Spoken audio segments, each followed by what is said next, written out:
Okay, so I had a little bread tragedy. I overbaked some bread. It wasn't burned, but you can see from the crust here that it was just a little bit too cooked. So it's not going to be good for eating, and I decided to make croutons because I haven't done that for a long time.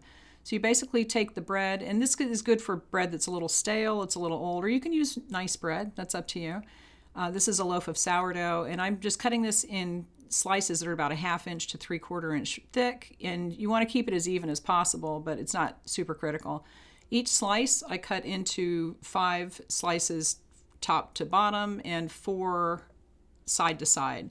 And you can make these a little smaller if you want. It's not a big deal. This is not like super scientific. It just is kind of like cooking by flavor is the way that I describe this. But you can get about 20 croutons per piece of bread if you do it the way that I did it.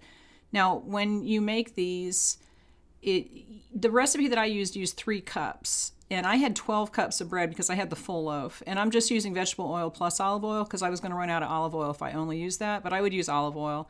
It tastes a little better. So you're going to use 1/4 cup of oil for every 3 cups of croutons. I have about I'm not measuring this. I think for the pepper, I put in about 1/4 teaspoon maybe, so that's not that much. I was just sprinkling it in. Then the next is the salt. I did about 1 teaspoon of sea salt, and this is the Himalayan pink sea salt. For the paprika, I think I put in about 1 teaspoon, and I got tired of shaking it, so I just took the cap off in a minute. And you can do the spices, however you want. This is just flavoring. So if you don't like paprika, don't put it in. I didn't put Parmesan cheese in. I could have, or I could have sprinkled it over before baking, and I totally forgot. So there's things that you just, think, what is good in croutons? What do you like? You can put some fresh herbs. You can put whatever you want. Then this is the garlic, and I probably put about a 1/2 teaspoon of garlic in, maybe a little more because I was just grinding it. I wasn't really measuring. So just put the flavorings in, put the seasonings in as you like it. You're going to whisk everything up.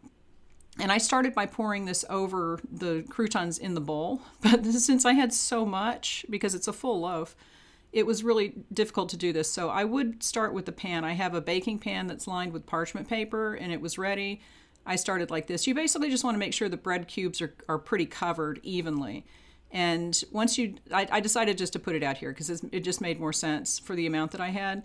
Try to get things in one layer. If you can't because you have too many, that's okay. And I ended up having some that were stacked on top and they still baked fine.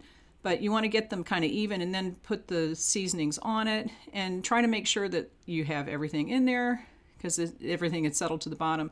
But just try to cover the bread cubes evenly so that when they're baking, every bread cube has some oil on it and some seasonings, because you don't want basically just baked bread. That's toast.